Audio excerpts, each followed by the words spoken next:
Yeah, every week what we do is we talk about what our team goals are. And, so instead of breaking up, did we achieve certain goals offensively, defensively, we combine them. And, one of the goals that we haven't been able to achieve all year was our big plays or our explosive plays.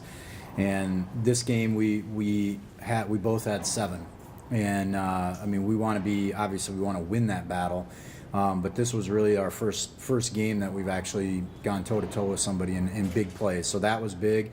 The penalty battle, we won that pretty handedly. I think that's another little area that often gets overlooked. But for us, when we spend so much focus on just being attentive to the details, that's one of those that's pretty blaring.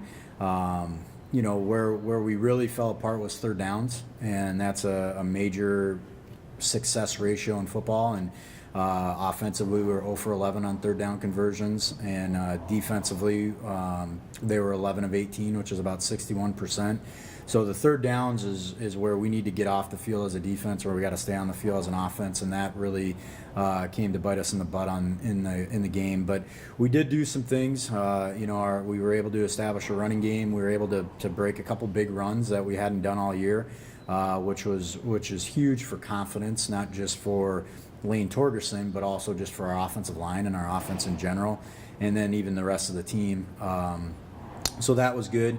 We were able to we ran a lot of pressures and put a lot of pressure onto their quarterback. I think we had him on the ground 15 times throughout the course of the game, just through hits and things like that, which we haven't really been successful doing that, just getting to the quarterback. So there's a lot of goods that came into it, and it's easy to overshadow those when you see the final score. But there were times where we were in that game and we're just not experienced enough yet to understand how to play when we're in that game. It was 17-14 with about a minute left in the first half, and that's really kind of where it started to fall apart on us. And we don't know how to finish those things. And it's the difference for us is our team wants to win, but we haven't moved that into needing to win.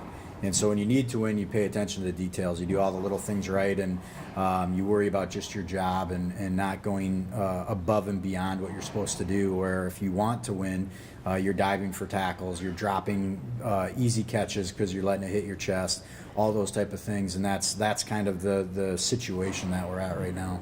How about from a turnover standpoint? You had 5 against Wayne, is it? Yeah. And then you didn't turn the ball over. You had 1 fumble, but you got it back. Yeah. And Ben did a much better job with the ball. Yeah, that was another major intangible for us, was just to be able to not negatively affect our turnover ratio. We haven't done a very good job in creating takeaways right now, but we can control giving the ball away, and to go from giving it away 5 times the week before to having 0 turnovers, that gives us so much better of an opportunity to stay in a football game. How was Lane able to have the success that he had, and how impressive is it considering he's one of those guys where you had to plug him into a completely different position compared to where he came here? Well, you can't really measure Lane's heart and the ability for him to be selfless and move from wide receiver as a starting wide receiver for us to becoming our running back, and he's not a running back, but we're playing him as one. And for him to take the pounding that a wide receiver doesn't typically take through the course of the season, and for him to stay with it, and it was so awesome to just see the joy on his face, especially after his second long run, and the game wasn't we weren't close at that point, but we're learning how to finish and not give up, and to just see the joy that he had on his face coming off the field because he was able to do some great things and not get caught up in be really easy down by 20 to make a 3-yard gain and be satisfied with that, but to turn it into a 72-yard gain was really awesome. And he created a lot of it himself. He broke some good tackles, and in the offensive line did a lot of great things for him. But for us, just confidence-wise, to know that we could put together a solid run game was what was probably the most important thing. His performance from Wayne, does that help maybe take a little pressure off Ben, knowing that now there's some other legs out there that can be pretty substantial? Yeah, I think anytime you can establish the run game, it takes the pressure off your quarterback. I think the issue that Ben's having, because he's so young and he's been hit so many times, is that when he gets back in the pocket, he kind of gets away from his progression because his eyes are getting drawn to where that rush is coming from.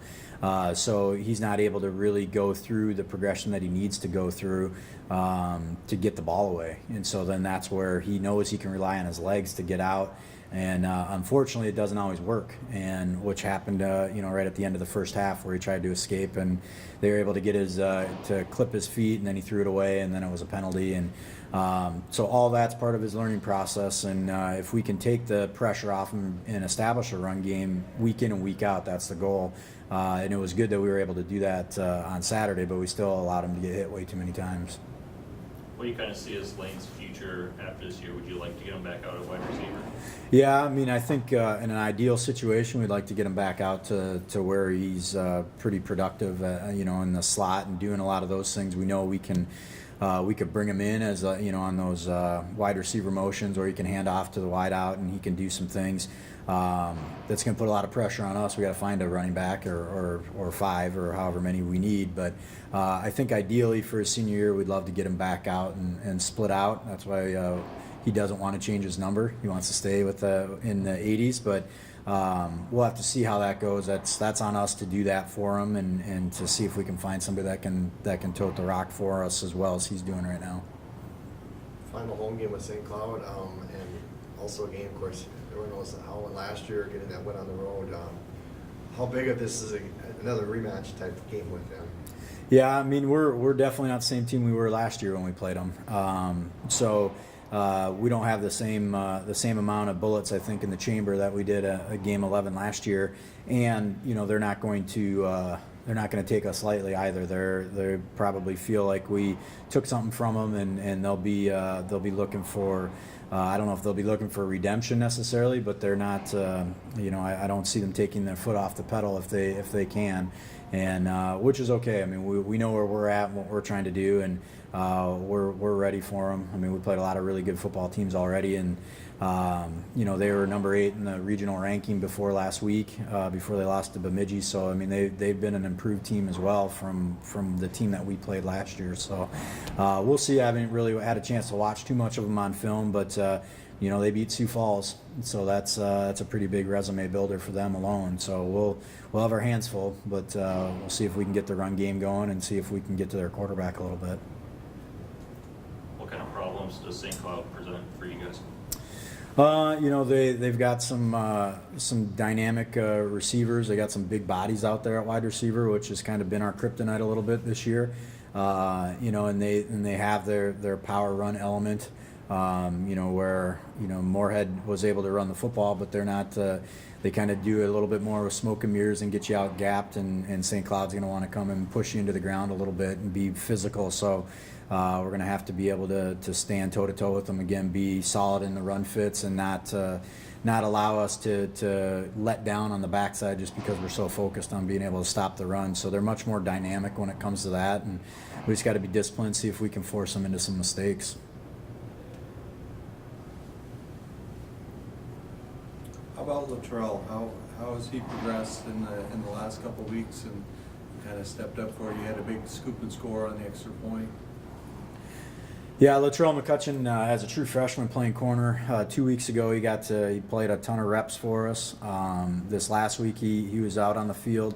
Can't remember exactly how many. He was out there for a couple series, and he was able to kind of have a momentum changing play for us when they bobbled the ball on a PAT, and he was able to scoop it and run it all the way down and get us 2 points, and to see the jubilation in his eyes as well. He's a young kid that's going to be really good for us in the future. He's so big and long at corner. He's still got a bunch of mistakes that we know he's got to make to be able to be a great player, but he was our special teams player of the week for us. Not because he did anything special in terms of statistics, but he was just so solid in everything, whether it was on our punt return or on our punt team, our kickoff return, kickoff team. So he's very multi-dimensional for us. And as he progresses and gets better, I mean, that's what we need in his maturation process. And, you know, if we could have gone backwards and done it over, we would have tried to force feed him a little bit earlier into these roles. But he's kind of grown into earning these opportunities too. So his future is definitely bright. The upside for him is I can't fathom what it even could be. So he's good, and you're going to see him a lot more on Saturday as well.